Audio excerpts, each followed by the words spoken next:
السلام علیکم ورحمۃ اللہ وبرکاتہ۔ الحمد للہ الذی من علینا بجزیل النعم والصلاة والسلام علی سید العرب والعجم وعلى آلہ واصحابہ حامل العلم والحکم، اما بعد فاعوذ باللہ من الشیطان الرجیم، بسم اللہ الرحمن الرحیم۔ اذا جاءك المنافقون قالوا نشهد انك لرسول الله والله يعلم انك لرسوله والله يشهد ان المنافقين لكاذبون اتخذوا ايمانهم جنة فصدوا عن سبيل الله انهم ساء ما كانوا يعملون صدق اللہ العظیم۔ ناظرین کرام، اس وقت آپ دیکھ رہے ہیں اقرا ٹی وی پر لائیو Q&A کا پروگرام۔ مفتی محمد اشفاق آپ کی خدمت میں حاضر ہیں۔ یہ پروگرام پیر سے لے کر جمعے تک منڈے ٹو فرائیڈے اسی وقت ہوا کرتا ہے، اور جیسا کہ آپ حضرات جانتے ہیں پروگرام کی ترتیب یہ ہے کہ پہلے آدھا گھنٹہ کسی موضوع پر گفتگو ہوتی ہے اور پھر 1 گھنٹے کے لیے لائیو کالوں کا سلسلہ جاری کیا جاتا ہے۔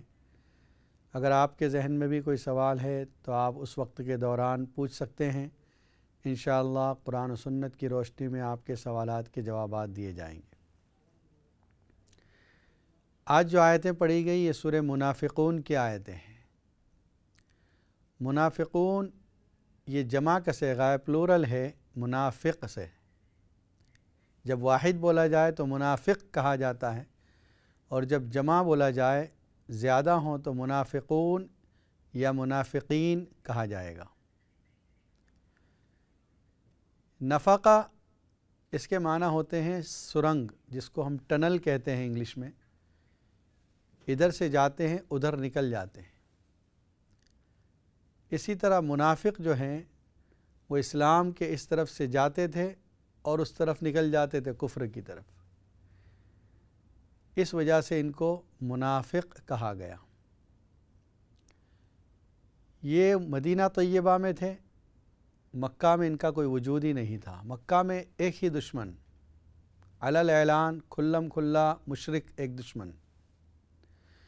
مدینہ کے اندر کئی دشمن تھے، یہود بھی دشمن تھے اور منافقین بھی دشمن تھے۔ منافقین کا وجود کہاں سے شروع ہوا، یہ وجود میں کیسے آئے؟ عبداللہ ابن ابی نامی ایک لیڈر تھا جس کو مدینہ کا سردار بنایا جانے والا تھا۔ تیاریاں ہو چکی تھی، صرف سیریمنی باقی تھی جس پر اس کو تاج پہنایا جائے اور اس کو صدر کہا جائے، لیڈر آف دا مدینہ۔ لیکن اسی درمیان یہ ہوا کہ نبی اکرم صلی اللہ علیہ وسلم مکہ سے ہجرت فرما کر مدینہ طیبہ آ گئے، اور جب آپ تشریف لائے تو پھر آپ کے علاوہ کوئی سردار کیسے ہو سکتا ہے؟ سبھی نے آپ کی سرداری کو مان لیا۔ عبداللہ ابن ابی اور اس کے کچھ ساتھیوں کو اس بات سے تکلیف پہنچی کہ ان کے آنے کی وجہ سے، اسلام کے آنے کی وجہ سے ہماری لیڈرشپ ختم ہو گئی۔ اس وجہ سے انہوں نے یہ کیا کہ علی الاعلان تو دشمنی کا اظہار نہیں کیا، لیکن دل کے اندر دشمنی باقی رکھی۔ زبان سے کلمہ اسلام بھی پڑھ لیا، مجلس میں آ کر بیٹھتے بھی تھے، مسلمانوں کے ساتھ نماز باجماعت میں شریک بھی ہوتے تھے، لیکن دل میں ایمان نہیں تھا، کفر تھا۔ یہ جو اظہار کیا تھا اسلام کا، وہ اس لیے کہ ان کو یقین تو یہ تھا ہی کہ یہ اللہ کے سچے رسول ہیں، اور یہ سوچتے تھے کہ جب کبھی بھی موقع ہوگا ان سے ہمیں مالی فائدہ ضرور ہوگا، اسی لیے جنگوں میں بھی جاتے رہے، یہ غزوات میں یہ بھی شریک ہوئے۔ بدر کے موقع پر، احد کے موقع پر یہ لوگ واپس آ گئے ہیں بیچ میں سے، باقی غزوات میں شریک ہوئے ہیں یہ لوگ۔ تو ان کو یقین تو یہ تھا کہ سچے نبی ہیں، اسلام سچا دین ہے، لیکن اپنی لیڈرشپ کے کھونے کی وجہ سے انہوں نے ایک الگ محاذ بنا لیا۔ اب اندازہ کیجئے کہ اس وقت نماز باجماعت کا اتنا اہتمام، اتنا ماحول تھا کہ منافق بھی جماعت کی نماز میں حاضر ہوتے تھے، صرف 2 نمازوں میں کم آتے تھے، عشاء اور فجر کی نماز، اس لیے کہ اس وقت اندھیرا ہوا کرتا تھا اور پتہ نہیں چلتا تھا کہ کون آیا جماعت میں کون نہیں آیا، باقی اجالے کی نمازوں میں شرکت ضرور کرتے تھے۔ ان منافقین کے بارے میں قرآن مجید میں کئی جگہ آیتیں مذکور ہیں۔ سورہ بقرہ میں شروع میں جہاں الف لام میم ذالک الکتاب لا ریب فیہ، یہاں سے اللہ نے مضمون شروع کیا تو سب سے پہلے ایمان والوں کی صفات بیان کی، متقین کی۔ 4 آیتوں میں ایمان والوں کی صفات، اس کے بعد 2 آیات میں کافروں کا تذکرہ کر دیا، اور پھر منافقین کا تذکرہ پورے رکوع میں 10 آیتوں میں کیا۔ وَمِنَ النَّاسِ مَن يَقُولُ آمَنَّا بِاللَّهِ وَبِالْيَوْمِ الْآخِرِ وَمَا هُمْ بِمُؤْمِنِينَ۔ لوگوں میں سے بعض وہ لوگ ہیں جو یہ کہتے ہیں کہ ہم اللہ پر اور آخرت کے دن پر ایمان لائیں، حالانکہ وہ ایمان لانے والے نہیں ہیں۔ يخادعون الله والذين آمنوا وما يخدعون إلا أنفسهم وما يشعرون۔ یہ لوگ اللہ کو دھوکہ دے رہے ہیں، ایمان والوں کو دھوکہ دے رہے ہیں، حالانکہ حقیقت یہ ہے کہ خود اپنے آپ کو دھوکہ دے رہے ہیں، حالانکہ اپنے آپ کو دھوکہ دے رہے ہیں اور انہیں اس بات کا احساس تک نہیں۔ فی قلوبہم مرض فزادہم اللہ مرضا، ان کے دلوں کے اندر بیماری ہے، کفر کی بیماری، نفاق کی بیماری، اللہ نے ان کی بیماری کو اور بڑھا دیا۔ وَلَهُمْ عَذَابٌ أَلِيمٌ بِمَا كَانُوا يَكْذِبُونَ، اور ان کے لیے دردناک عذاب ہوگا اس لیے کہ یہ جھوٹ بولتے تھے۔ اور آگے ایک آیت میں اللہ نے یہ بھی کہا وَإِذَا لَقُوا الَّذِينَ آمَنُوا قَالُوا آمَنَّا وَإِذَا خَلَوْا إِلَى شَيَاطِينِهِمْ قَالُوا إِنَّا مَعَكُمْ إِنَّمَا نَحْنُ مُسْتَهْزِئُونَ۔ جب یہ ایمان والوں کے پاس آتے ہیں تو کہتے ہیں ہم تو ایمان والے ہیں، ہم آپ ہی کے ساتھی ہیں، مجلس نبوی میں بیٹھتے ہیں، اور جب اپنے لیڈروں کے پاس جاتے ہیں،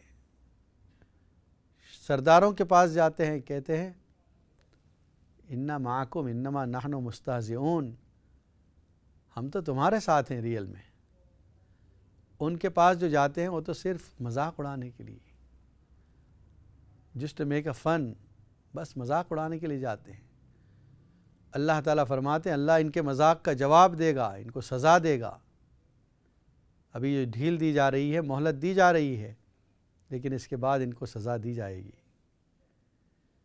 ان کی کچھ علامتیں بھی بتا دی گئی، ان المنافقین یخادعون اللہ وہو خادعہم وَإِذَا قَامُوا إِلَى الصَّلَاةِ قَامُوا كُسَالَىٰ يُرَاءُونَ النَّاسَ وَلَا يَذْكُرُونَ اللَّهَ إِلَّا قَلِيلًا۔ بے شک منافقین جب نماز کے لیے کھڑے ہوتے ہیں سستی کے ساتھ کھڑے ہوتے ہیں، اللہ کا ذکر نہیں کرتے مگر تھوڑا سا، یعنی نماز میں بھی جو حاضری دیتے ہیں سستی کے ساتھ آتے ہیں، ان کا انداز بھی بتا دیتا ہے کہ یہ دل پر بوجھ لیے ہوئے آئے ہوئے ہیں، اور تھوڑا سا ذکر کرتے ہیں، تھوڑی قرات کرتے ہیں اور نماز ختم کر دیتے ہیں۔ مذبذبین بین ذالک لا الہ ہؤلاء ولا الہ ہؤلاء، یہ دونوں کے درمیان مذبذب ہیں، ایمان اور کفر کے درمیان، یہ درمیان میں مذبذب ہیں، نہ ادھر جا رہے ہیں کفر کی طرف کھلم کھلا، نہ اسلام کی طرف آ رہے ہیں اخلاص کے ساتھ۔ اللہ تعالیٰ فرماتے ہیں أَتُرِيدُونَ أَن تَجْعَلُوا لِلَّهِ عَلَيْكُمْ سُلْطَانًا مُبِينًا، اور آگے فرمائے إِنَّ الْمُنَافِقِينَ فِي الدَّرْكِ الْأَسْفَلِ مِنَ النَّارِ، منافقین سب سے نچلے طبقے میں ہوں گے جہنم میں۔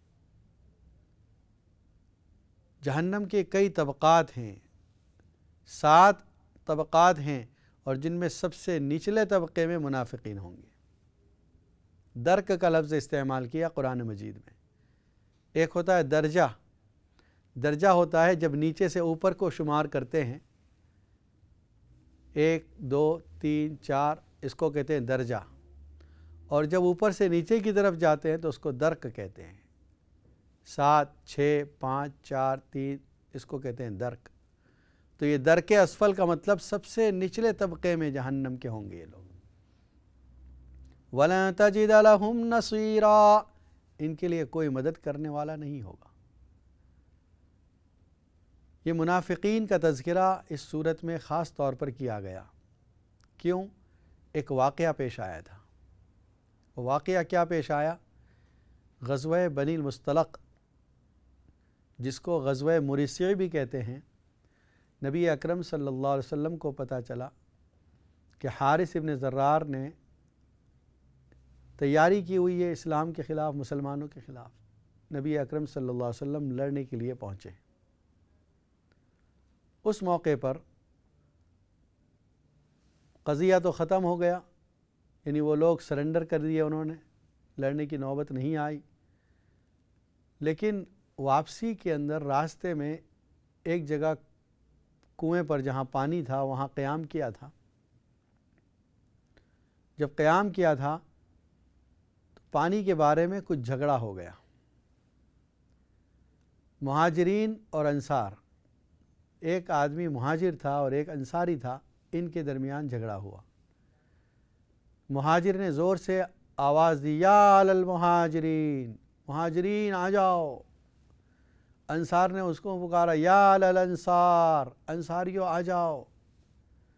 نبی اکرم صلی اللہ علیہ وسلم کو یہ آواز سنائی دی، آپ نے کہا، ما بال ہذہ دعوت الجاہلیہ، یہ جاہلیت کی پکار کہاں سے آ گئی تم میں؟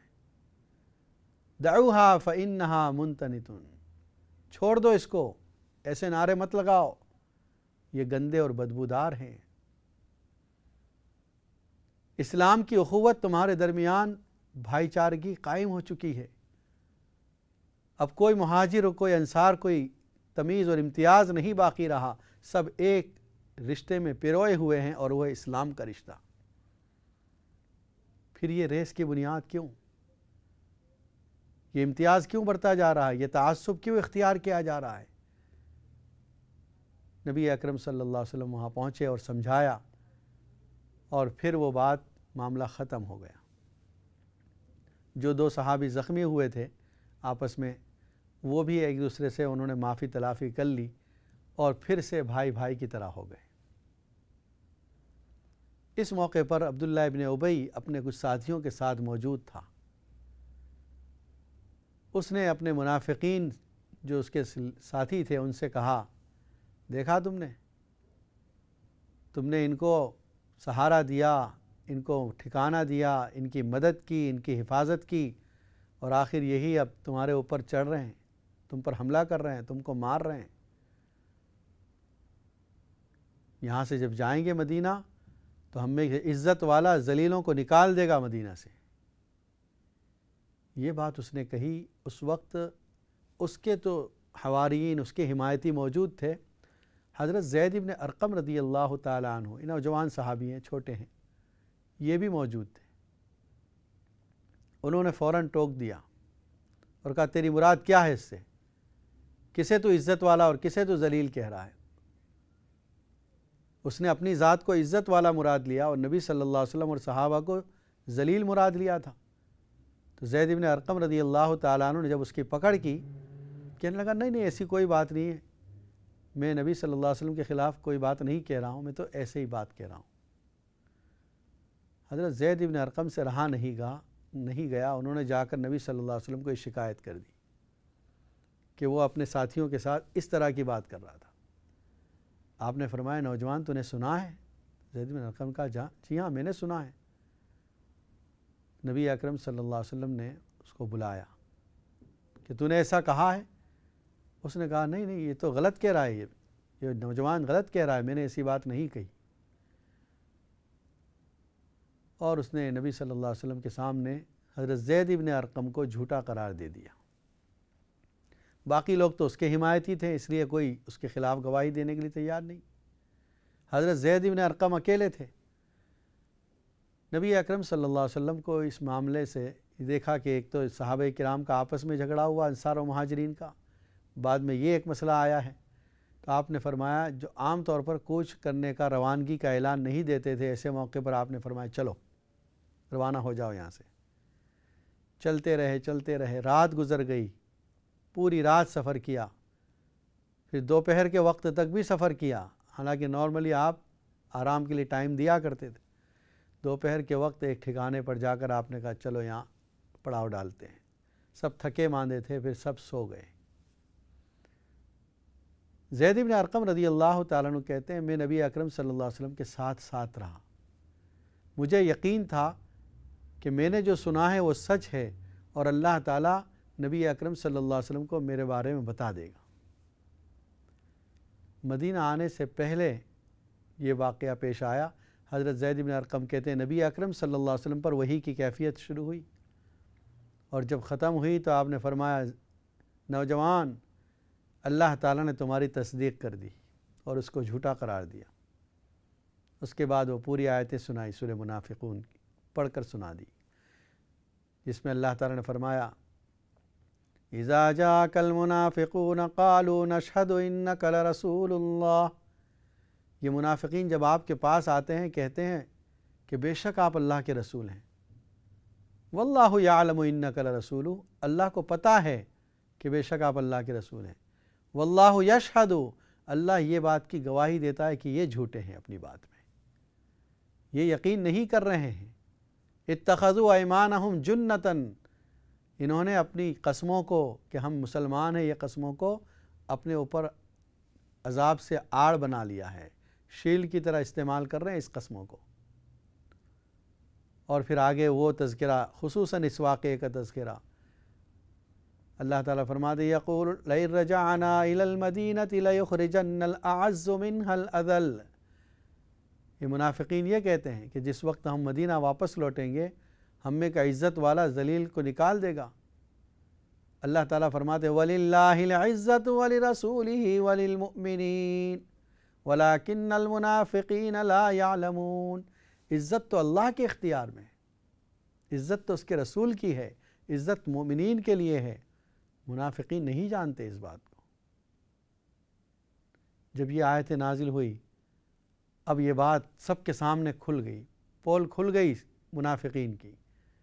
حضرت عمر رضی اللہ تعالی عنہ نے کہا یا رسول اللہ صلی اللہ علیہ وسلم آپ اجازت دیجئے اس کی گردن اڑا دوں، اس منافق کی گردن اڑا دوں۔ آپ نے فرمایا چھوڑ دو، تمہیں پتہ ہے لوگ جو دور رہنے والے ہیں، جن کو پتہ نہیں کہ کیا حالات چل رہے ہیں، وہ تو یہی کہیں گے کہ محمد صلی اللہ علیہ وسلم اپنے ساتھیوں کو قتل کرنے لگ گئے، کیونکہ ظاہر میں دور سے نظر آنے والوں کے لیے تو یہ ہمارے ساتھیوں میں سے ہیں۔ اگر اس کو قتل کیا گیا تو یہ افواہ اور رومر پھیل جائے گا کہ محمد صلی اللہ علیہ وسلم اپنے ساتھیوں کو قتل کرنے لگے، اور جو لوگ اسلام سے قریب آنا چاہ رہے ہیں وہ اور دور ہو جائیں گے۔ ایک عجیب بات ہے کہ عبداللہ ابن ابی جو منافق تھا، منافقین کا سردار تھا، اس کا جو بیٹا تھا اس کا نام بھی عبداللہ ہے، اور وہ پکا مخلص مومن ہے۔ انہوں نے آ کر نبی اکرم صلی اللہ علیہ وسلم سے عرض کیا یا رسول اللہ صلی اللہ علیہ وسلم مجھے اجازت دیجئے میں خود اپنے باپ کی گردن مار دوں۔ آپ نے فرمایا کہ نہیں۔ انہوں نے کہا کہ اگر میرے علاوہ کسی اور نے اس کو مارا اور وہ میرے سامنے چلتا پھرتا رہا تو شاید مجھے کچھ غیرت آ جائے، میرے دل میں جذبہ انتقام پیدا ہو جائے کہ اس نے میرے باپ کو مارا ہے، اس لیے مجھے اجازت دیجئے میں اس کو ختم کر دوں۔ نبی اکرم صلی اللہ علیہ وسلم نے منع فرمایا۔ منافقین کے ساتھ آپ کا یہ سلوک، جب مدینہ کی وادی عقیق میں پہنچا ہے یہ قافلہ، عبداللہ ابن ابی کا جو بیٹا ہے عبداللہ، وہ تلاش کرتا رہا کہاں ہے اس کے باپ کی سواری، اونٹنی۔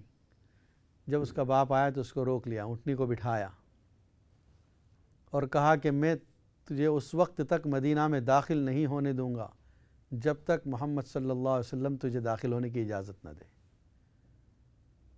جو لوگ گزر رہے ہیں کچھ اس کی حمایت یہ کہہ رہے ہیں دیکھو کیسا بیٹا ہے، باپ کے ساتھ گستاخی کر رہا ہے۔ نبی اکرم صلی اللہ علیہ وسلم پہنچ گئے، پوچھا کیا بات ہے؟ کہا کہ جب تک یہ اپنے آپ کو ذلیل اور آپ کو عزت والا نہیں کہے گا وہاں تک میں مدینہ میں داخل ہونے نہیں دوں گا اس کو۔ اور وہ جب کلمہ اسلام جھوٹا پڑ رہا تھا اس نے یہ بھی کہہ دیا کہ میں تو سب سے زیادہ ذلیل ہوں، میں بچوں سے زیادہ، میں عورتوں سے زیادہ ذلیل ہوں، مجھے جانے دو۔ نبی اکرم صلی اللہ علیہ وسلم نے کہا اس کو جانے دو، اجازت دے دی۔ یہی وہ منافق ہے جس نے اپنے مرنے سے پہلے اپنے بیٹے سے کہا، یہ پکے جو مومن ہیں ان سے کہا تھا کہ جب میں مر جاؤں تو نبی اکرم صلی اللہ علیہ وسلم کے پاس جانا اور ان سے جا کر کہنا کہ غزوہ بدر کے قیدیوں میں آپ کے چچا عباس بھی قیدی بن کر آئے تھے، اور اس وقت ان کے بدن پر صرف نیچے چادر بندھی ہوئی تھی، اوپر کے بدن پہ کوئی کرتا وغیرہ نہیں تھا۔ اس وقت آپ نے کہا تھا بھئی ان کو کوئی کرتا پہنا دو، تو میں نے اس وقت اپنا کرتا دیا تھا، لیکن وہ کرتا میں نے قرض میں دیا تھا، آج اس کو وصول کرنے کا دن آ گیا ہے۔ جو کرتا نبی صلی اللہ علیہ وسلم کے بدن مبارک پر ہو اس کرتے کو لا کر مجھے اس میں کفن پہنانا، میرے کفن میں اس کو شامل کرنا، اور جب میرا نماز کا وقت ہو جائے جنازے کی نماز کا تو نبی صلی اللہ علیہ وسلم سے کہنا آپ نماز جنازہ پڑھائیں، اور مجھے قبر میں بھی اتارنے کے لیے نبی صلی اللہ علیہ وسلم سے درخواست کرنا۔ جب وہ مر گیا تو اس کا بیٹا جو ہے عبداللہ وہ نبی صلی اللہ علیہ وسلم کے پاس حاضر ہوئے اور وہ تینوں درخواستیں پیش کر دی۔ نبی اکرم صلی اللہ علیہ وسلم نے اسی وقت جو کرتا بدن پر تھا وہ اتار کے دے دیا، یہ سوچ کر کہ اچھا ہے دنیا کے اندر اس کا احسان ختم ہو جائے، آخرت میں مانگنے کے لیے کچھ باقی نہ رہے، اور یہ کہہ دیا جس وقت جنازہ تیار ہو جائے تو مجھے اطلاع دینا، میں نماز جنازہ پڑھا دوں گا۔ جس وقت جنازہ تیار ہو گیا، اطلاع دی گئی، نبی اکرم صلی اللہ علیہ وسلم اٹھ کر جانے لگے۔ حضرت عمر رضی اللہ تعالیٰ عنہ نے عرض کیا یا رسول اللہ صلی اللہ علیہ وسلم، یہ وہ شخص ہے جس نے حضرت عائشہ رضی اللہ تعالیٰ عنہ پر تہمت لگانے میں اہم رول ادا کیا ہے، آپ اس کی نماز جنازہ پڑھائیں گے، آپ نہ جائیں۔ لیکن نبی اکرم صلی اللہ علیہ وسلم کھڑے ہو گئے کہ مجھے اللہ نے روکا نہیں ہے۔ خذ من اموالہم صدقۃ تطہرہم وتزکیہم بہا وصل علیہم ان صلاتک سکن لہم۔ نبی صلی اللہ علیہ وسلم کے بارے میں اللہ فرماتے ہیں کہ آپ کی دعا ان کے لیے سکون کا ذریعہ ہوتی ہے، مؤمنین کے لیے، تو آپ یہ چاہتے تھے کہ ہر مرنے والے کی نماز میں پڑھا دوں، حتیٰ کہ وہ مسجد نبی میں جھاڑو دینے والی ایک عورت، صفائی کرنے والی، جب اس کا انتقال ہو گیا صحابہ کرام نے، رات کا وقت تھا، اسی وقت اس کو دفنا دیا۔ نبی اکرم صلی اللہ علیہ وسلم نے دوسرے دن اس کے بارے میں پوچھا تو کہا کہ اس کا انتقال ہو گیا، ہم نے دفنا دی۔ آپ صلی اللہ علیہ وسلم نے وہاں جا کر نماز جنازہ ادا کی، قبر پر جا کر نماز پڑھ دی۔ محترم حضرات، انشاءاللہ بریک کے بعد گفتگو جاری رہے گی۔ السلام علیکم ورحمۃ اللہ وبرکاتہ۔